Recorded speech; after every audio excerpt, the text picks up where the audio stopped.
Interdiction totale dans l'enceinte. De surcroît, l'alcool serait même interdit des restaurants alentours lors des matchs qui sont considérés à risque, situés autour du stade. Ces matchs à risque, donc, l'alcool serait interdit dans tous les restaurants. Raphaël Tchoumi, Sergio Villarmazo. Pas une goutte d'alcool pour les supporters de Neuchâtel Xamax. La ville impose ainsi la mesure la plus restrictive de Suisse autour d'un terrain de football. Plusieurs individus de ceux qu'on appelle les supporters forts ne savent pas s'arrêter à un seul verre.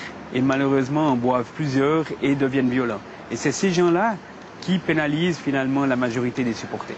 Les dirigeants du club sont furieux. Même s'ils sont locataires du stade, ce sont eux qui vont le faire vivre. Nous sommes l'organisateur. Nous sommes à l'intérieur de l'infrastructure, nous allons payer notre sécurité, nous allons organiser comme nous le souhaitons.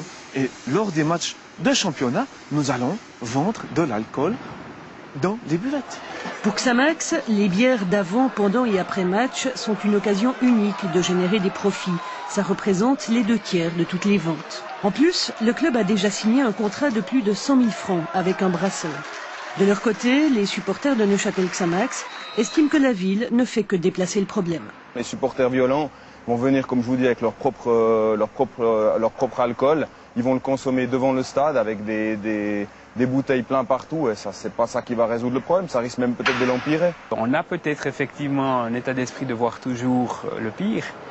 Mais quand l'accident a eu lieu, on est toujours aussi ceux qui sont montrés du doigt. Cette décision, on va bien entendu aller contre, ça c'est clair.